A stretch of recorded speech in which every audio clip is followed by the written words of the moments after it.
Then several buildings later, there were a couple tall ones and a couple low ones. We won this competition for the headquarters of the Deutsche Post, which owns DHL now, which is one of the major logistic companies in the world. The Post was former part of the government, and for them this building was to show the outside world, the business partners, that this is not that sleeping government company anymore, but it's a company in the forefront of what's going on. And that building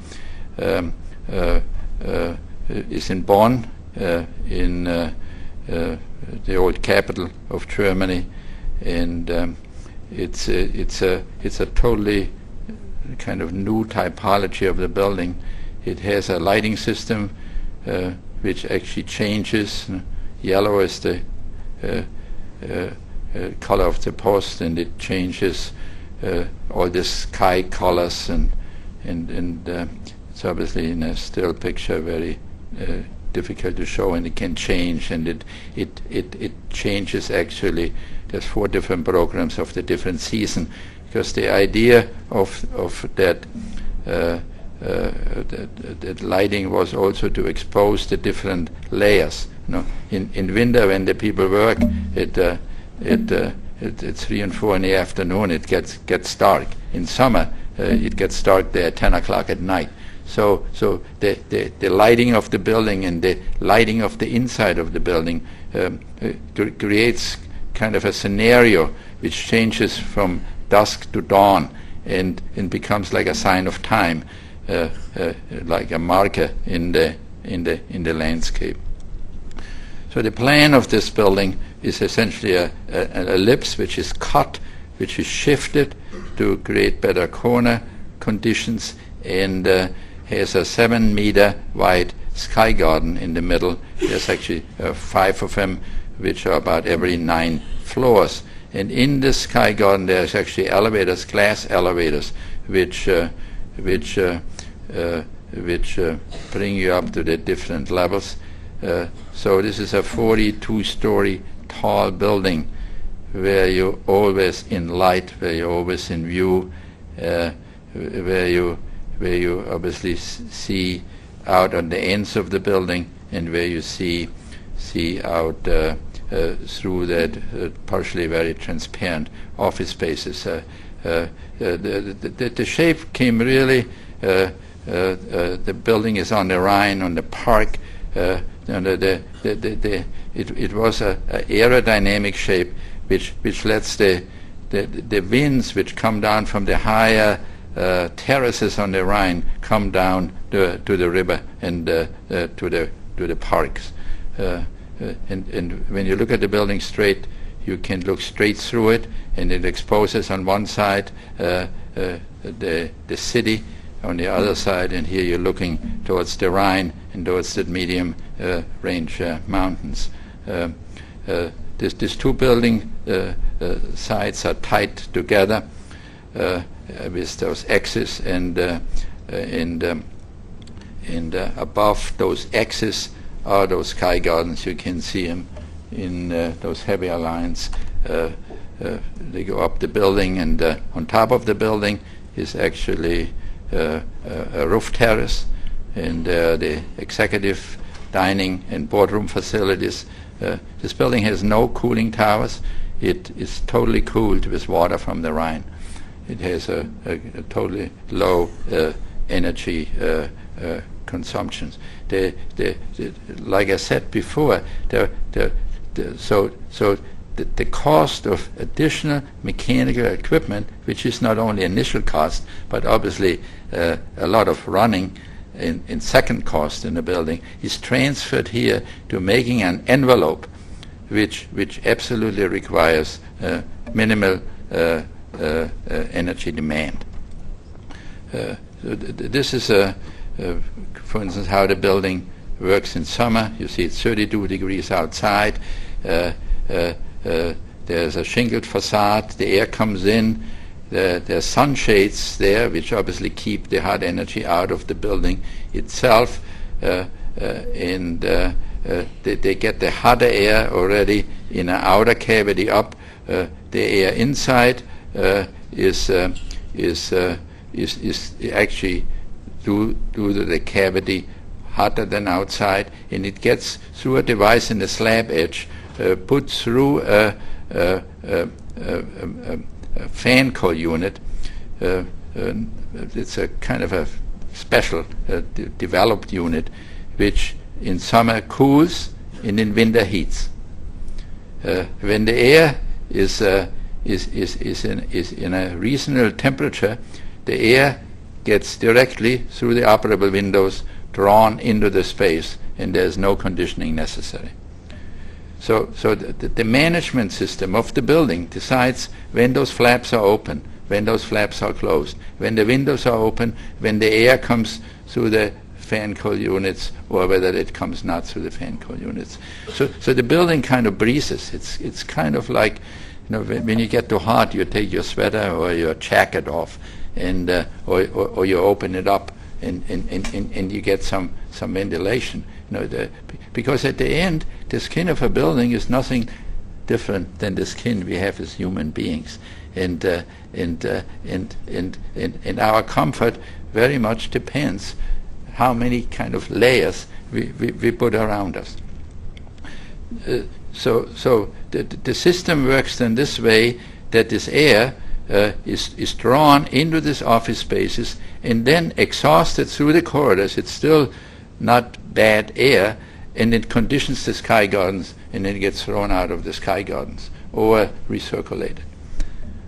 So not only is the facade a contributor to the whole performance on the building, but it's also this is one sky garden element with 9 floors, but the sky garden, the space becomes an actual part of the way the building performs. This is the same thing in plan. You see the cool air coming in, it goes through the offices, it comes out in the sky gardens, it goes out at the ends of the building. This is a more architectural drawing. Again, you see that even more radical, how that edge is shaped to get an absolute minimal edge, a raised floor. In this building now, we have no suspended ceiling anymore. Part of the conditioning, about 50%, is done through integral piping in this concrete slabs, which heat and cool the building, and only 50% is kind of done with the air. And as you see on the right side, this concrete structure is shaped with these flutes that in the placement of lights, that it also becomes the light fixture in the space. So the structure does more than just holding the building up. The structure also becomes the carrier of the pipes and becomes actually an active cooling element. The structure becomes the light fixture, and the mechanical system. This fan coil units are the only mechanical systems in the building. There are no supply ducts, there are no return ducts, nothing. It's just this.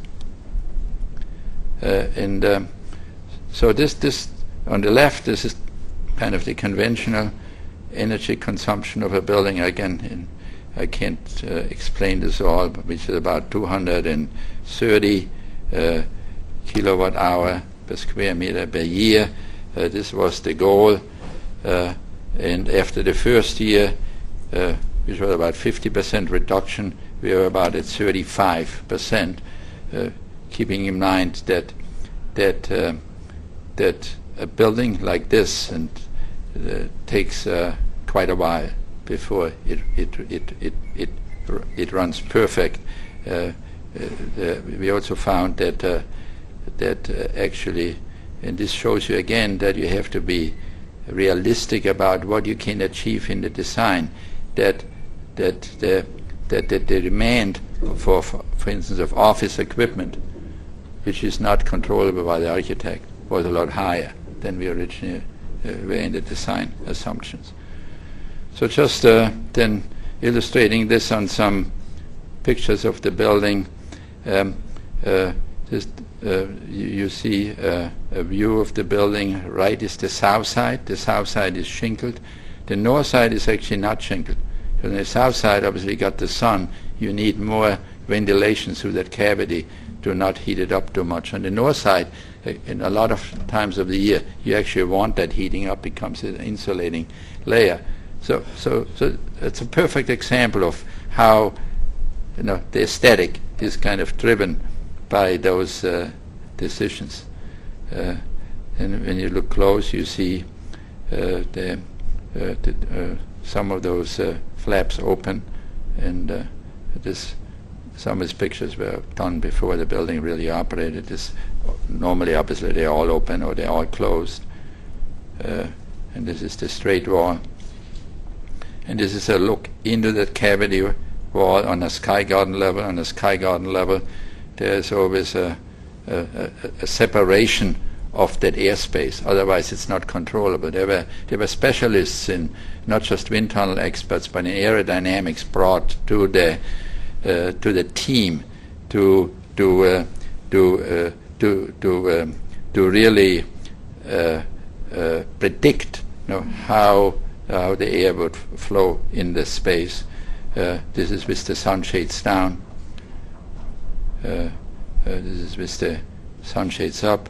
In the executive floor, there are some recesses, so they become a protected outdoor space within that larger envelope. This is a close-up.